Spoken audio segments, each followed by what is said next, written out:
Beaucoup de choses de ce Shabbat. Vayakel, Pekudé, Para.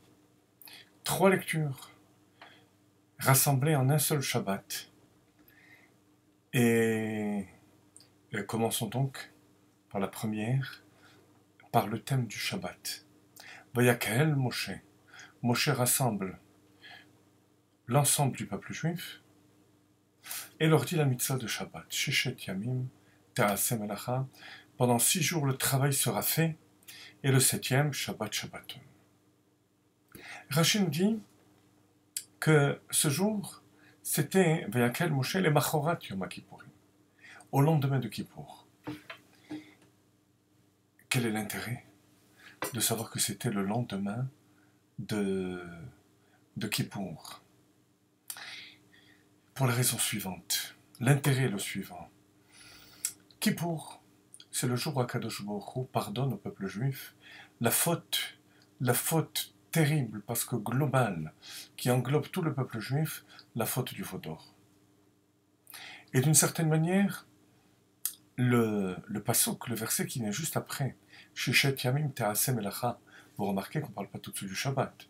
Pendant 6 jours, le travail sera fait. C'est en quelque sorte le tikkun, la réparation de cette faute du veau d'or.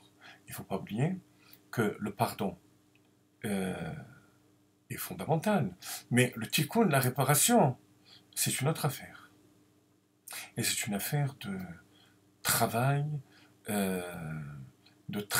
soutenu, qui consiste dans les 2 mondes, le matériel et spirituel, à savoir que tout dépend de la volonté d'Akadosh Baruch Hu. C'est bien l'antithèse de la Avodah Zarah. Qu'est-ce que la Avodah Zarah, dit le Rambam? La Avodah Zarah, c'est prendre des intermédiaires comme des forces propres. Akadosh Baruch Hu a mis comme intermédiaire de son attribut de bonté le soleil, par exemple, l'argent, le kavod, et croire que ces forces sont indépendantes de Dieu.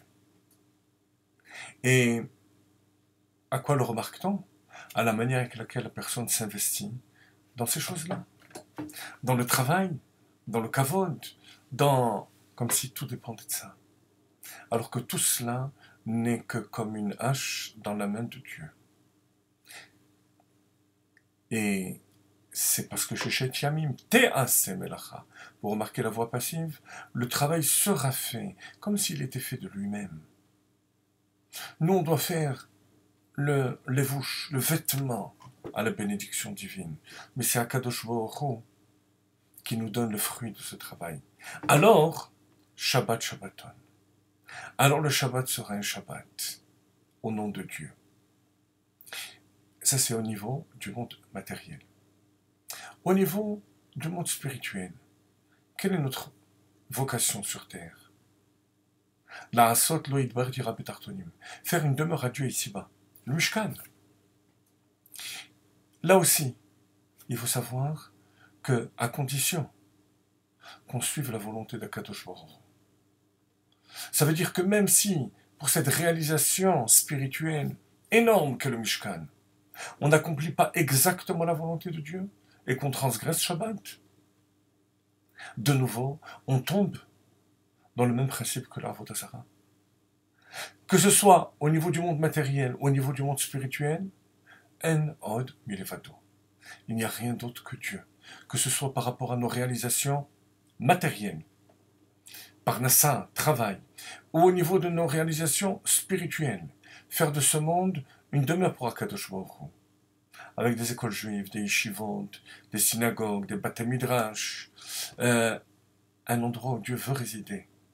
Là aussi, savoir que tout dépend de la volonté d'Akadosh Baruch Hu. C'est la raison pour laquelle Moshe Rabbeinu met en exergue le Shabbat avant tout, parce que c'est la volonté de Dieu.